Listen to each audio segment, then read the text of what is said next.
সুপ্রিয় দর্শক, আসসালামু আলাইকুম। আপনাদের সবাইকে স্বাগত জানাচ্ছি এখনকার আলোচনায়। আপনাদের সঙ্গে আছি আমি সিরাজুল ইসলাম। দর্শক, ইরানের সর্বোচ্চ জাতীয় নিরাপত্তা পরিষদের প্রধান মহসিন রেজাই সুস্পষ্ট করে বলেছেন, ভবিষ্যৎ মধ্যপ্রাচ্যে আমেরিকার কোনো জায়গা নেই। অর্থাৎ আমেরিকাকে মধ্যপ্রাচ্য ছেড়ে চলে যেতেই হবে। এই কথা কার কাছে বলেছেন? এই কথা বলেছেন ইরাকের সুপ্রিম জুডিশিয়াল কাউন্সিলের প্রধান, তার সাথে বৈঠকে। এদিকে আমেরিকা গতকাল যে প্রলয়ঙ্কারী নিষেধাজ্ঞা আরোপ করেছে ইরানের বিরুদ্ধে, সেই নিষেধাজ্ঞা কার্যকর হবে কি হবে না তা মূলত ডিপেন্ড করছে চীনের উপরে। চীন যদি এই নিষেধাজ্ঞা মেনে চলে তাহলে এই নিষেধাজ্ঞা কার্যকর হবে, আর যদি চীন নিষেধাজ্ঞা না মানে তাহলে নিষেধাজ্ঞা কার্যকর হবে না। কারণ ইরানের তেলের শতকরা 90% প্রায় শুধু একা চীন কিনে নেয়। এখন এই চীন কি করবে? চীনের পক্ষ থেকে কিন্তু অলরেডি বক্তব্য চলে এসেছে। কি বলেছে চীন? তারা কি মানবে এই নিষেধাজ্ঞা? তারা কি মানবে? এবং মার্কিন গণমাধ্যমগুলোতে বলা হচ্ছে যে মার্কিন প্রশাসন বা ডোনাল্ড ট্রাম্পের প্রশাসন যে ইরানের উপরে নিষেধাজ্ঞা দিয়েছে, সেই নিষেধাজ্ঞা কার্যকর করতে হলে বিশ্বের বহু সংখ্যক দেশকে ম্যানেজ করতে হবে আমেরিকাকে। কারণ আমেরিকা তো ইরানের কাছ থেকে তেল কেনে না, অন্যরা কেনে, অন্যদের সাথে বাণিজ্য আছে। সেই সমস্ত দেশকে থামাতে হবে। কারা কারা ইরানের কাছ থেকে তেল কেনে, সেই আলোচনা আজকের এই ভিডিওতে করব। এছাড়া আরও বেশ কিছু প্রাসঙ্গিক বিষয় থাকবে। এর ভিতরে একটা গুরুত্বপূর্ণ বিষয় থাকবে, ওমানের পররাষ্ট্রমন্ত্রী আজ মঙ্গলবার 25শে আগস্ট তেহরান সফরে আসার কথা ছিল। তিনি অলরেডি তেহরান সফর করেছেন এবং ইরানের পররাষ্ট্রমন্ত্রী আব্বাস আরাকচির সাথে বৈঠক হয়েছে। এই বৈঠক কিসের, কি ব্যাপার এবং এর গুরুত্বটা কি, সে বিষয় নিয়েও আমি কথা বলবো। তো দর্শক, এই ভিডিও আশা করছি আপনাদের ভালো লাগবে। যদি ভিডিও ভালো লাগে তাহলে শেষ পর্যন্ত সঙ্গে থাকবেন, লাইক কমেন্ট করবেন আর চ্যানেলটি সাবস্ক্রাইব করে সাথেই থাকবেন। দর্শক, চলুন আমরা বিস্তারিত আলোচনা করি। আমি প্রথমে কি বলছিলাম, ইরানের সর্বোচ্চ জাতীয় নিরাপত্তা পরিষদের সচিব মহসিন রেজাইয়ের একটা বক্তব্য দিয়ে কথা বলছিলাম। তিনি কি বলেছেন? তিনি বলেছেন যে ভবিষ্যৎ মধ্যপ্রাচ্যে আমেরিকার কোনো জায়গা নেই। ভবিষ্যৎ মধ্যপ্রাচ্য বলতে এই যে আমেরিকা এবং ইসরায়েলের সাথে আমেরিকার যে যুদ্ধ চললো বা এখনো চলমান, এই যুদ্ধের পরে যে নতুন মধ্যপ্রাচ্য থাকবে, যে নতুন মধ্যপ্রাচ্য গড়ে উঠবে, সেই নতুন মধ্যপ্রাচ্যে আমেরিকার কোনো জায়গা নেই। ইরান বহু আগে থেকেই বলতো যে ভবিষ্যতে মধ্যপ্রাচ্যে আমেরিকার কোনো জায়গা থাকবে না। আপনাদের ছোটোখাটো এই ভাই, এই বিশ্লেষক, আমি যে টুকটাক বিশ্লেষণ করি, আমিও বহু আগে থেকেই বলছি যে ভবিষ্যতে ইরান, চীন এবং রাশিয়ার যে বলয় গড়ে উঠবে, সেই বলয়ে তুরস্ক এবং পাকিস্তানের থাকার সম্ভাবনা আছে। এটা 2014-15 সালের দিকে আমি কলাম লিখেছিলাম। আমার আগে বাংলা ভাষায় এই রকম পরিষ্কার করে কোনো কেউ এই কলাম লেখেনি, এবং সম্ভবত ইংরেজিতেও আমি যেভাবে লিখেছি ইংরেজিতেও সেভাবে লেখেনি। আমি তো বাংলায় লিখেছি, ইংরেজি কলাম যারা লিখেছে তারাও আমার মতো করে একদম সুস্পষ্ট করে ক্যাটাগরিক্যাল কোনো বক্তব্য দেয়নি। আমি এখানে বিশেষ কোনো ক্রেডিট নিতে চাচ্ছি না। আমি যেটা বলতে চাইছি সেটা হচ্ছে এই, যে এই ফোরকাস্টগুলো আসলে করা যাচ্ছিল অনেকগুলো কারণে। ভেতরে ভেতরে ইরান শক্তিশালী হয়ে উঠছিল, প্রযুক্তিগত দিক দিয়ে অনেক আধুনিক হচ্ছিল, প্লাস মধ্যপ্রাচ্যে তার যে সহযোগী ফোর্সগুলো গড়ে উঠছিল, এগুলোও গুরুত্বপূর্ণ ছিল। এর পাশাপাশি রাশিয়া এবং চীনের ভেতরে একটা তাড়না ছিল যে এককেন্দ্রিক যে বিশ্ব ব্যবস্থা গড়ে তুলেছে আমেরিকা, এই বিশ্ব ব্যবস্থার বিপরীতে নতুন ধরনের যদি বিশ্ব ব্যবস্থা গড়ে না তোলা যায় তাহলে তারাও আমেরিকার প্রভাবে হারিয়ে যাবে, তারাও ভালো কিছু করতে পারবে না। আর ইরান তো সেই বিপ্লবের পর থেকে মার্কিন বিরোধী বা সাম্রাজ্যবাদ বিরোধী ভূমিকা নিয়ে তো এগিয়ে যাচ্ছিলই। ফলে এই তিনটি দেশের চিন্তা চেতনা অনেকটা মিলে গেল। বিশেষ করে 2010-এর পর থেকে ধীরে ধীরে যে সমস্ত পরিবর্তনগুলো ঘটছিল মধ্যপ্রাচ্য কেন্দ্রিক, ইরান কেন্দ্রিক, পরমাণু কর্মসূচি কেন্দ্রিক, সেই সব জায়গা থেকে মোটামুটি ধারণা করা যাচ্ছিল যে আস্তে আস্তে চীন, রাশিয়া এবং ইরানের মধ্যে সম্পর্ক বাড়ছে এবং এই সম্পর্ক এক পর্যায়ে গিয়ে কৌশলগত সম্পর্কে পরিণত হবে এক পর্যায়ে এই সম্পর্ক অত্যন্ত ঘনিষ্ঠ মিত্র দেশ হিসেবে এই তিন দেশকে একটা বলয়ে আনবে এবং তখন মধ্যপ্রাচ্যে আমেরিকার জন্য থাকা কঠিন হবে, আমেরিকার পা রাখার জায়গা থাকবে না। আমি ঠিক এই ল্যাঙ্গুয়েজে বলেছি কলামগুলোতে যে ভবিষ্যতে ইরান, রাশিয়া এবং চীন যদি এক বলয়ে আসতে পারে, তে আমেরিকার পা রাখার জায়গা থাকবে না মধ্যপ্রাচ্যে, এবং সেই বলয়ে থাকবে আরো কারা। আমি তাও বলে দিই, তখন বলেছিলাম যে কাতার থাকতে পারে, সিরিয়া থাকতে পারে, তুরস্ক তো থাকবে এবং ইরাক থাকবে। সিরিয়া তুরস্কের কারণে হয়তো থাকবে যদি যে শেপ পাচ্ছে, কিন্তু আমার বক্তব্য ছিল বাশার আল আসাদের সিরিয়া। যাই হোক, সেখানে রাজনৈতিক পরিবর্তনের পরে এখন অনেক কিছু ঘটে গেছে, বাট দেখা যাক তুরস্ক, ইসরায়েল, সিরিয়া কেন্দ্রিক যে সমস্ত ঘটনাগুলো এখনো ঘটছে, এই সমস্ত ঘটনাকে কেন্দ্র করে আসলে সেখানকার পরিস্থিতি কোন দিকে যায় আমরা অপেক্ষা করি। এই যে মধ্যপ্রাচ্যের যে ভবিষ্যৎ গড়ে উঠতে যাচ্ছে আমেরিকার সাথে যুদ্ধের শেষে, আজ না হোক কাল, কাল না হোক পরশু তো যুদ্ধ শেষ হবেই। যুদ্ধ শেষ হওয়ার পর এখানে আমেরিকার আগের যে মাতব্বরী যে প্রভাব প্রতিপত্তি ছিল, এগুলো থাকবে না। এবং আমি আবারও বলি থাকবে না, এই কারণেই বলতে পারছি যে ইরান তার প্রভাব প্রতিপত্তি সামরিক সক্ষমতা নিয়ে তো বসে আছেই, পাশাপাশি আমেরিকার এই সামরিক শক্তির উপর যে মধ্যপ্রাচ্যের দেশগুলো নির্ভর করছে না, তার বড় প্রমাণ আমি আবারও বলি মক্কা চুক্তি। মক্কা চুক্তির মানেই হচ্ছে যে আমেরিকা তোমার আর দরকার নেই, তোমার নিরাপত্তা ব্যবস্থা আমাদেরকে সেভ করতে পারেনি, প্লিজ গো, তুমি এখান থেকে যাও, আমরা আমাদের মতো করে দেখি। এবং ইরানের কাছে যে আঞ্চলিক নিরাপত্তার ব্যাপারে আলোচনার প্রস্তাব দেওয়া হয়েছে তুরস্ক, পাকিস্তান এবং সৌদি আরবের পক্ষ থেকে, এই প্রস্তাব নিয়ে যখন আলোচনায় বসবে ইরান তাদের সাথে, তখন কিন্তু অনেক আলাপ আলোচনা হয়ে যাবে। তখন মধ্যপ্রাচ্যের নতুন একটা রূপ ধারণ করবে এই আলোচনাগুলো যদি ইতিবাচকভাবে এগিয়ে যায়। আর এই মক্কা চুক্তি, আমি আবারও বলি, মক্কা চুক্তি যেটা হয়েছে, এই মক্কা চুক্তি যদি ঠিক স্বাভাবিকভাবে সুন্দরভাবে এগিয়ে যায়, তাহলে এই মক্কা চুক্তিকে কেন্দ্র করে শুধু মধ্যপ্রাচ্যের ভূ রাজনীতির সমীকরণ না, দক্ষিণ পূর্ব এশিয়ার রাজনীতির সমীকরণ পাল্টে যাবে এবং তার সূত্র ধরে বিশ্বের অনেক কিছু পরিবর্তন হয়ে যাবে। এটা অনেক বড় ব্যাপার। তো এই সমস্ত যে বড় বড় পরিবর্তনগুলো ঘটবে, এই বড় বড় পরিবর্তনগুলো ঘটার পেছনে এই ইরানের সাথে আমেরিকা এবং ইসরায়েলের যুদ্ধ, এবং এখানে আমেরিকা আর ইসরায়েলের পরাজয়ের প্রশ্ন। তারা যদি চূড়ান্তভাবে পরাজিত হয়, তারা যদি এখান থেকে চলে যায়, অর্থাৎ আমেরিকা বিশেষ করে, তাহলে একদম সমস্ত সবকিছু পরিকল্পিত উপায়ে দ্রুত ঘটে যাবে।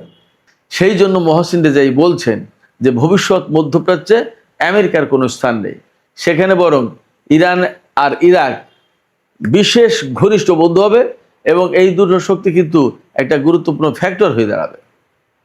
যেমন তুরস্ক, সৌদি আরব আর পাকিস্তান একটা ত্রিমুখী চুক্তি করলো, ইরাক, ইরান বা আরও কেউ মিলে কিন্তু এরকম চুক্তি করলেও করতে পারে, কিছু বলা যায় না। আর সবাই মিলে যদি মক্কা চুক্তিতে ঢুকে যায় এবং সেটা যদি কার্যকর শক্তিশালী জোট গঠন হয়, তাহলে সেটাই বরং বেশি ভালো হবে। দেখা যাক, আমরা অপেক্ষা করি কি করে তারা। এদিকে আমেরিকার পক্ষ থেকে গতকাল, অর্থাৎ বাংলাদেশ টাইম গতকাল সোমবার, যে প্রলয়ঙ্কারী নিষেধাজ্ঞা আরোপ করা হয়েছে ইরানের বিরুদ্ধে, আমেরিকা যেভাবে দাবি করছে, তাতে অনেকগুলো ব্যাপার এসে গেছে। মার্কিন অর্থমন্ত্রী স্কট বেসেন্ট তিনি অনেকটা হুমকি দিয়ে বলেছেন যে এখন বিশ্বকে সিদ্ধান্ত নিতে হবে যে তারাই আমেরিকার পক্ষে নাকি ইরানের পক্ষে, অর্থাৎ হয় আমেরিকাকে বেছে নাও, না হয় ইরানকে বেছে নাও। তার মানে এখন আমেরিকার সামনে একমাত্র প্রধান শক্তি হচ্ছে বা প্রধান প্রতিদ্বন্দ্বী হচ্ছে ইরান। আপনারা কৌশলগত বিষয়টা বুঝতে পারছেন, খেয়াল করছেন কোথায় গেছে? আমেরিকার সামনে এই মুহূর্তে মূল প্রতিদ্বন্দ্বী ইরান। তোমরা হয় ইরানের পক্ষে, নইলে আমার পক্ষে। এই জায়গাটাই কে কি ভাববে, কে কি করবে। একটা সময় এটা নিয়ে খুব বিব্রত হওয়ার একটা ব্যাপার ছিল, কিন্তু এখন চীন কোনো বিব্রত বোধ করছে না। চীনের পররাষ্ট্র মন্ত্রণালয়ের মুখপাত্র লিন জিয়ান আজকে একদম সুস্পষ্ট করে বলেছে যে আমেরিকা এইভাবে হুমকি ধমকি দিতে পারে না। আমেরিকা এককভাবে, একতরফাভাবে কোনো দেশের উপর নিষেধাজ্ঞা আরোপ করতে পারে না, এটা জাতিসংঘ বা আন্তর্জাতিক আইনের খেলাপ।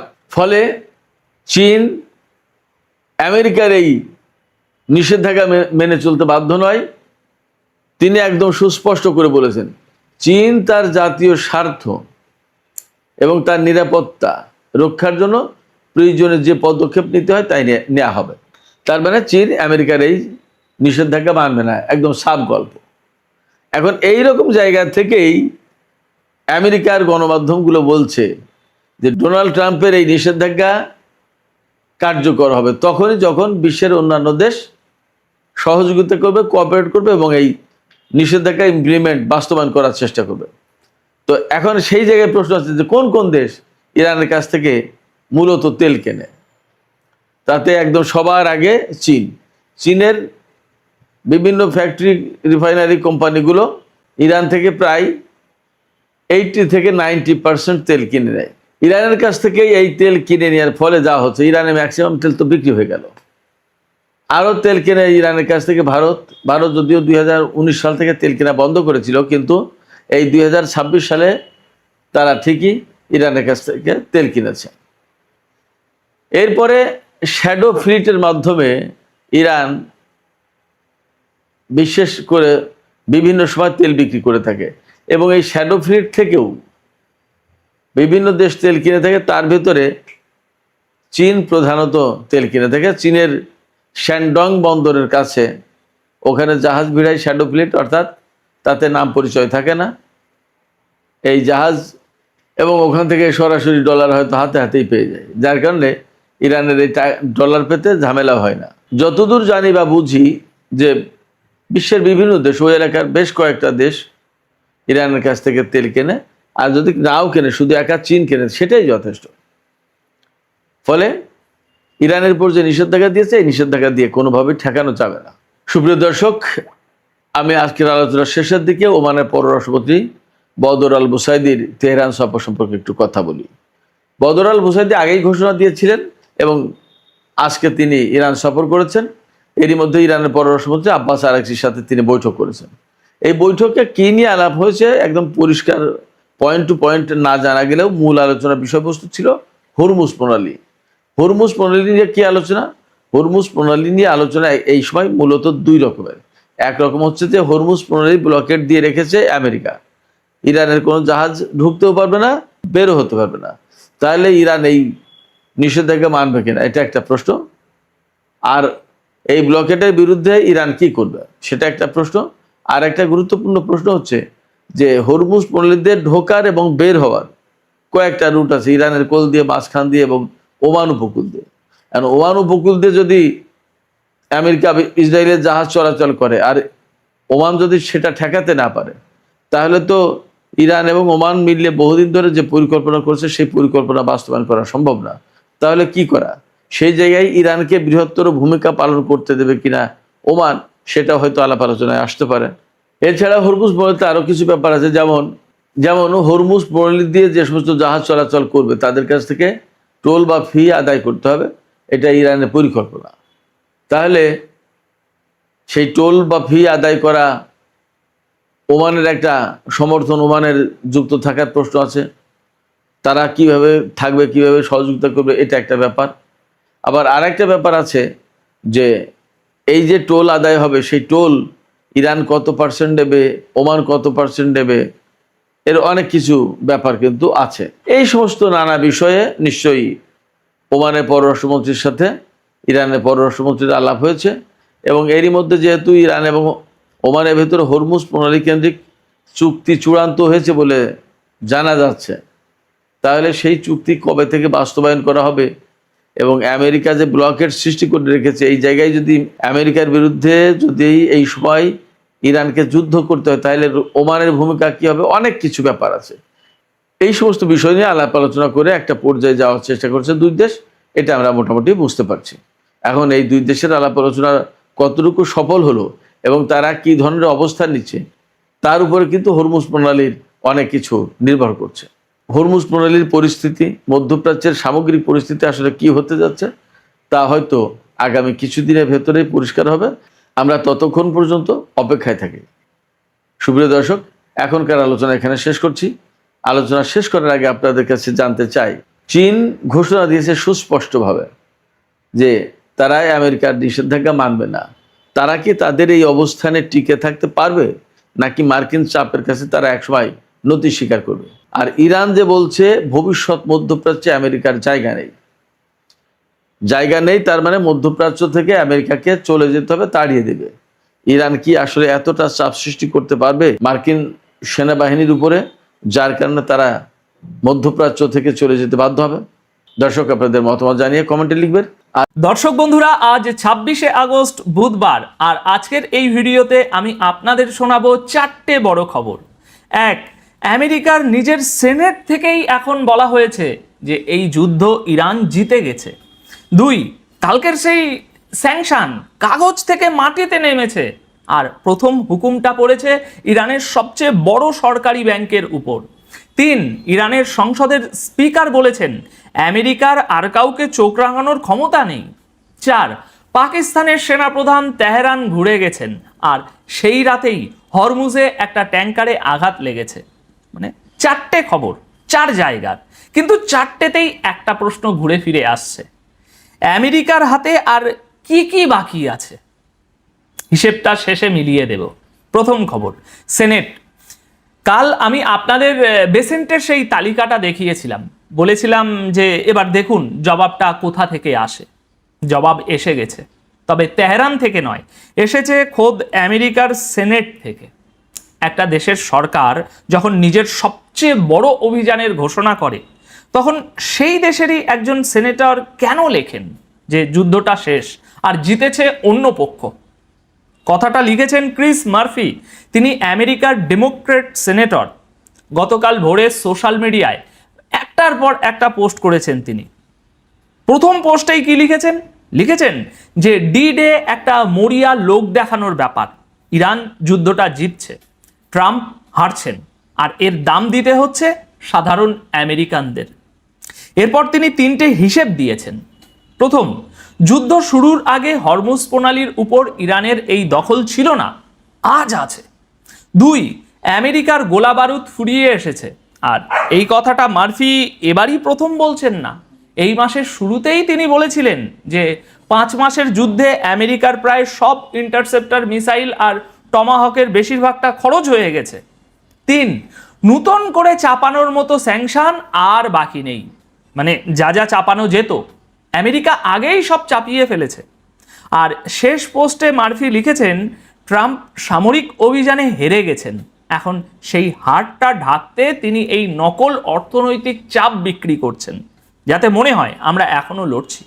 যুদ্ধটা কার্যত শেষ, আর দুঃখজনকভাবে ইরান জিতেছে। দর্শক বন্ধুরা, এখানে আমার বিশ্লেষণটা বলি, মার্ফি হলেন বিরোধী দলের লোক, তার কথা মানেই আমেরিকার সরকারি অবস্থান নয়, সেটা মাথায় রাখুন। কিন্তু আসল প্রশ্নটা অন্য জায়গায়। মার্ফি যে 3টে কথা বলেছেন তার একটাও হোয়াইট হাউস অস্বীকার করেনি। গোলা বারুদের কথা তো ট্রাম্প নিজেই স্বীকার করেছেন, তিনি বলেছিলেন যে কিছু অস্ত্রের ভাণ্ডারে একটু টান পড়েছে, আর পেন্টাগন সেই ভাণ্ডার ভরতে বাড়তি $67 বিলিয়ন চেয়ে বসে আছে। টাকার এই অঙ্কটা মনে রাখুন, পরের খবরে খুব কাজে লাগবে। এবার দেখুন ওই তালিকাটা কাগজ থেকে নেমে মাটিতে কি করেছে। 24 ঘন্টায় প্রথম ফলটা এসে গেছে, তবে ইরানের ভিতরে নয়, ইরানের ব্যাংকের বিদেশি শাখায়। আমেরিকার ট্রেজারি নিজের ওয়েবসাইটে যে নির্দেশ ছেপেছে তাতে বলা হয়েছে যে ব্যাংক মেল্লির সব শাখা বন্ধ করে দিতে হবে। ব্যাংক মেল্লি হলো ইরানের সবচেয়ে পুরনো আর সবচেয়ে বড় সরকারি ব্যাংক। এই ব্যাংকের শাখা যেসব দেশে আছে তাদের একটা সময় সীমা বেঁধে দেওয়া হয়েছে, ওই সময়ের মধ্যে না গোটালে ট্রেজারি নিজে ব্যবস্থা নেবে। মানে কাগজে হুকুম হয়ে গেছে। এবার দেখুন বাজার কি বলেছে। ইরানের মুদ্রা রিয়াল খোলা বাজারের ডলার প্রতি 20,02,000-এ নেমে এসেছে, এটাই এই পর্যন্ত সবচেয়ে নিচু। ইরানের নিজের পরিসংখ্যান কেন্দ্র বলছে দেশে জিনিসপত্রের দাম এখন প্রায় 90% বেড়ে গেছে। এই সংখ্যাগুলো ইরান সরকারের নিজেরই, সেটা মাথায় রাখবেন। এবার আসি তেলের বাজারে, কারণ এখানেই হিসেবটা মেলে না। যেদিন এই অভিযানের ঘোষণা হয়েছে সেই দিনই ব্র্যান্ড ক্রুড 2% বেশি পড়েছে। মঙ্গলবার দাম নেমেছে $91.82। 19শে আগস্টের পর এটাই সবচেয়ে কম। আমার হিসেব বলছে ইতিহাসের সবচেয়ে বড় অর্থনৈতিক অভিযানের ঘোষণা হলে তেলের দাম বাড়ার কথা, কমার কথা নয়। দাম কমিয়ে বাজার আসলে একটা কথাই বলেছে, এই কাগজের হুকুমে ইরানের তেল বন্ধ হচ্ছে না। যে দেশ 5 মাস বোমা ফেলেও হরমুজ খুলতে পারেনি, সে কি একটা নির্দেশিকা ছেপে ইরানের তেল আটকাতে পারবে? বাজার উত্তরটা দিয়ে দিয়েছে। আমেরিকা তালিকা বানিয়েছে, ব্যাংক বন্ধের হুকুম দিয়েছে। এতগুলো পদক্ষেপের পর তেহরান চুপ করে বসে থাকবে না। জবাব এসেছে ইরানের সংসদের স্পিকার মোহাম্মদ বাকের গালিবাফের কাছ থেকে। তিনি বলেছেন, আমেরিকানরা নিজেরাই জানে তাদের বড় বড় কথা কেউ বিশ্বাস করে না। তারপর বলেছেন, আমেরিকা এখন এমন অর্থনৈতিক জায়গায় নেই যে অন্য দেশের সঙ্গে নিজের সম্পর্ক আরও কমিয়ে ফেলতে পারে। সোজা কথায়, ইরানকে একঘরে করতে গিয়ে আমেরিকা নিজেই একঘরে হয়ে যাবে। গালিবাফ দাবি করেছেন, ইরানের ব্যবসার সঙ্গীরা মিডিয়ায় এবং সরাসরি বার্তা পাঠিয়ে জানিয়ে দিয়েছে এই কথাগুলোকে তারা কোনো গুরুত্বই দিচ্ছে না। আমেরিকার নিজের অর্থনীতির দিকেও তিনি আঙুল তুলেছেন। বন্ডের বাজার আর রিয়েল এস্টেট বাজারের মন্দা, এগুলোকে তিনি এই যুদ্ধেরই খরচ বলেছেন। তবে কোন দেশ, কোন কোম্পানি নাম তিনি বলেননি। আর খবরটা ইরানের প্রেস টিভির রাষ্ট্রীয় মাধ্যম, সেটা মাথায় রাখুন। এখন আসল পরীক্ষাটা কথায় নয়, কাজে। আমিরাত, হংকং, সিঙ্গাপুর, সুইজারল্যান্ড, যাদের কোম্পানির নাম ওই তালিকায় উঠেছে, তারা এখন কি করে সেটাই বলে দেবে গালিবাফের কথার জোর কতটা। উত্তরটা কয়েকদিনেই মিলে যাবে। এবার আসি টেবিলের খবরে।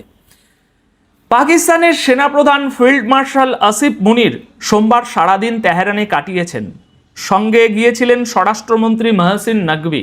তারা দেখা করেছেন প্রেসিডেন্ট পেজিশিয়ান, পররাষ্ট্রমন্ত্রী আব্বাস আরাকাচি, নিরাপত্তা পরিষদের সচিব রেজাই আর স্পিকার গালিবাফের সঙ্গে।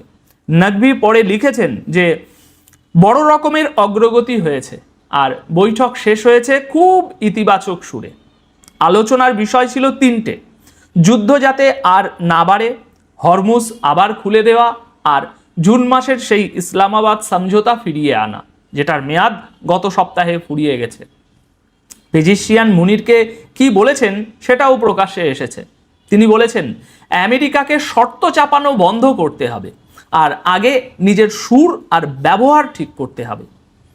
বৈঠক ইতিবাচক, কথাও ভালো, কিন্তু ঠিক ওই সোমবার রাতেই সমুদ্রে অন্য একটা খবর হয়েছে।